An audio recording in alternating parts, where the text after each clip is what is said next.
Entre os bons historiadores, Marco Antônio Villa. Marco Antônio Villa não é um historiador, gente. Ele ganhou o diploma dele com um livro sobre a história de um timinho de futebol de várzea. Foi isso que ele fez. Os livros de história dele são livros de recorte de jornal, é só isso. Não tem uma pesquisa própria. Como é que você vai discutir, por exemplo, a atuação comunista no Brasil com um sujeito que pensa que comunismo é a estatização dos meios de produção? Fala, oh meu Deus do céu, mas qualquer pessoa com um mínimo de formação em história e ciência social tem que saber o seguinte: nenhum movimento político do mundo, nenhum único, pode ser conhecido pela definição ideológica das suas finalidades alegadas. Porque se você perguntar para o comunista, quando vai vir a estatização dos meios de produção? Karl Marx disse, isso pode levar décadas ou séculos. E o que nós vamos fazer até lá? Até lá não existe comunismo? Como é possível isso, meu Deus do céu? Quer dizer, o comunismo é um movimento político real, constituído de forças, tá certo? Inclusive dialeticamente antagônicas. E entre a ideologia, a finalidade ideológica do movimento e a realidade da sua estratégia tática do momento, de cada momento, existe o quê? Uma tensão dialética, meu Deus do céu. Se o sujeito leu 10 linhas de Karl Marx, ele tem que saber disto. Então você não pode definir o comunismo pela sua finalidade alegada. Porque essa finalidade pode jamais ser alcançada. E o movimento comunista, enquanto isso não existe, quer dizer, o comunismo só passará a existir quando acabar a propriedade privada. Mas que besteira é esta? Como é que um movimento que não existe pode matar 100 milhões de pessoas? Como é que um movimento que não existe pode dominar a Rússia, 10 países satélites e mais a China? Como é possível? E mais Cuba? Como é possível? Então o comunismo, evidentemente, não é isso que você disse. O comunismo é esse movimento real, que alega como sua finalidade futura esta coisa que ele jamais atingiu e talvez jamais atinja. Então ele não pode ser definido assim. Ele tem que se definir como um movimento revolucionário.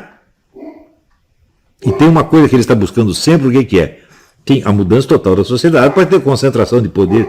Houve algum dia em que o movimento comunista deixou de buscar concentração de poder? Não, porque se ele deixar de buscar, ele cessaria de existir. Então, quer dizer, esse seu Villa nunca soube o que é comunismo, portanto ele não sabe, não pode entender nada do que se passou do comunismo no Brasil. Esses generais todos também pensam assim. Outro dia o comandante do exército falou: o Brasil jamais será comunista. Será que ele acordou? Será que ele entendeu que contra o comunismo você não pode levantar o isentismo, você tem que levantar o anticomunismo? Portanto, contra uma ideologia, outra ideologia. Não só a ideologia, evidentemente.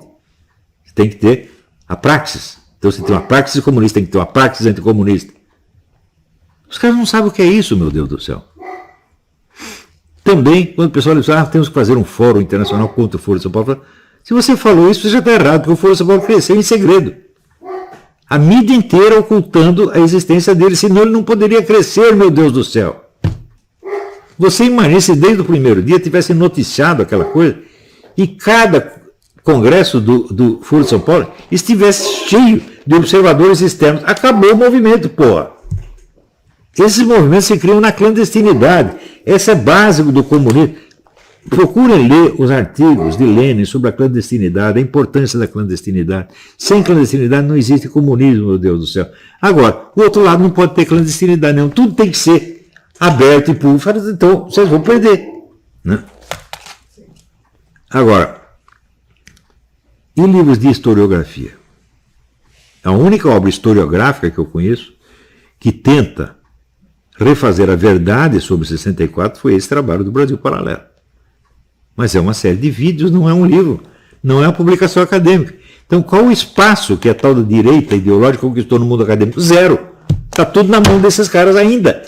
Quando vai começar a briga? Não sei, mas sei que não começou. Se você entra numa briga para defender assim, não houve ditadura no Brasil, fala, em primeiro lugar, isso é uma discussão científica? Foi a ditadura sangrenta? Ou foi um regime democrático, autoritário? Esses conceitos não são conceitos científicos, meu Deus do céu. Isso aí é pró e contra, é só propaganda. Não é assim que se faz. Você não tem que opor uma tese a outra. Você tem que examinar criticamente a tese dominante e derrubá-la. A hora que ela derrubar, aparece outra melhor. Mas se você já tenta colocar uma oposição, você já limitou o debate a essas duas. Ou você está do lado dos comunistas, ou está do lado dos militares. Se você disser, olha, é tudo um bando de filho da puta, do primeiro ao outro, comunista e militar. É tudo interesse de poder, jogo de poder, interesse corporativo e cobiça de dinheiro. É isso, é tudo. Não tem um intelectual honesto nessa coisa. Nenhum, de lado nenhum. Para não dizer que não tem nenhum, eu tenho que reconhecer, né? Teve aquela senhora que fez o Denise Rolenberg, que ela confessou alguma coisa que era proibido confessar. Confessou primeiro que a guerrilha antecedeu o golpe de 64. Portanto, não pode. A tese geral de que a guerrilha foi uma reação patriótica ao golpe fascista. Isso aí acabou. Ela mostrou que já tinha guerrilha no Brasil desde 62, financiada por Cuba, financiada e treinada por Cuba. E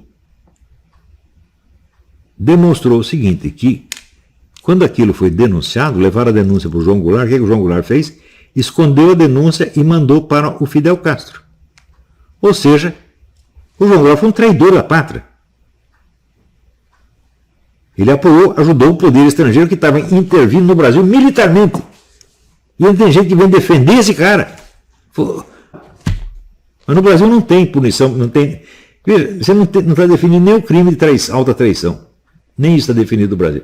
A nossa Constituição é uma palhaçada, evidentemente. Né? Então, ainda tem gente. Você veja, os críticos que fazem análise crítica do livro do Carlos Fico, ele escreveu um livro sobre a intervenção da CIA no golpe militar, chama os militares de traidores, porque eles traíram a pátria ao ser contra o comunismo. Então, o uso do vocabulário nacionalista para camuflar a política comunista é também outra coisa que se institucionalizou no Brasil. Daí o pessoal cita, né, por exemplo, o general Meira Matos. O general Meira Matos foi comandante da ação militar brasileira num país aí da América Central. E odiado pelo comunismo por causa disso. Mas quando eu conheci o general Meira Matos, ele estava ajudando os comunistas no Rio de Janeiro. Era um grupo, tal do SEBRES, Centro Brasileiro de Análise Estratégica, só tinha militar comunista. Eu fui lá, vi o César Benjamin, né, celebrando a união dos comunistas com os militares contra, né, os tucanos. Eu digo, os tucanos não prestam, mas escuta, a luta de um vigarista contra o impostor, do impostor contra o vigarista, eu vou torcer isso aí, não pode ser ficar contra os dois. Nós temos que acabar com essa desonestidade profunda do Brasil. Se nós não fizermos isto, nós estamos liquidados, gente. Porque no meio da vigarice geral, o mais vigarista sempre vai ganhar. Você vê, quando o Bolsonaro ganhou a eleição, vocês perceberam, vocês elegeram um presidente que não tinha sequer um partido, porra. Elegeram um presidente sem criar uma militância para defendê-lo. Vocês percebem o que eles fizeram? Vocês condenaram o homem à morte, na verdade, ou pelo menos condenaram a humilhação que é onde ele está. Não se faz isto. Você vê, um político de verdade, quando ele percebe que não tem condição para governar, não aceita o governo. É o Palmiro Togliatti, o chefe do Partido Comunista Italiano, que ofereceram o cargo de primeiro-ministro para ele, ele viu. Se aceitar, nós não vamos ter apoio parlamentar. Não, não quero. Agora, se fosse brasileiro, eu quero, primeirão, qualquer coisa aí. Não é isso? Tinha que deixar o outro lado ser eleito e você, enquanto isso, fortalecer a sua militância e vencer a guerra intelectual. Primeira coisa. Tá tarde, dá para fazer. Eu não sei mais. Talvez dê, talvez não dê. Mas quanto mais você esperar, menores serão as chances. Deu para entender?